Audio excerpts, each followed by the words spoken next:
अच्छा बच्चों, आज का जो हमारा टॉपिक है जो आज हमने पढ़ना है वो है सेलुलर रेस्पिरेशन, तनफ्फुस और गैसों के तबादले के अंदर, यानी गैसेस एक्सचेंज के अंदर क्या फर्क है।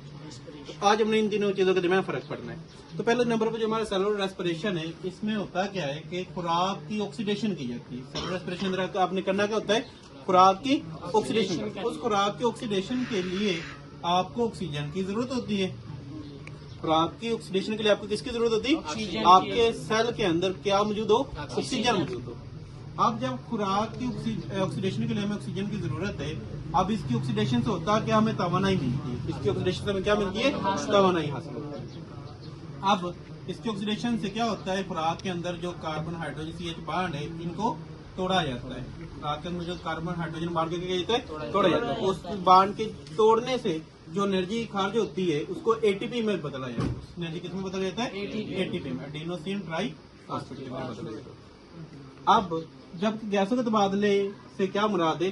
गैसों के तबादले से मुराद ये है कि आपने हवा को से ऑक्सीजन को अलग करना और जिस्म से कार्बन डाइऑक्साइड को बाहर निकालना।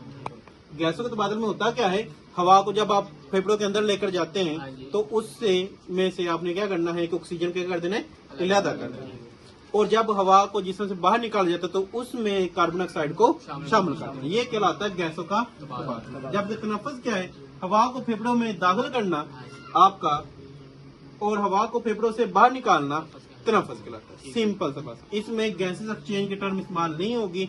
गैसेस एक्सचेंज में क्या होगा, हवा को जिस्म के अंदर लेकर जाना ताकि उससे ऑक्सीजन ले सके और हवा को जिस्म से बाहर निकालना ताकि कार्बन डाइऑक्साइड को जिस्म से बाहर निकाला जा सके। और सेलुलर रेस्पिरेशन में क्या होता है, खुराक की ऑक्सीडेशन के लिए हमें जो ऑक्सीजन चाहिए वो हासिल करना। यहाँ तक कोई डाउट?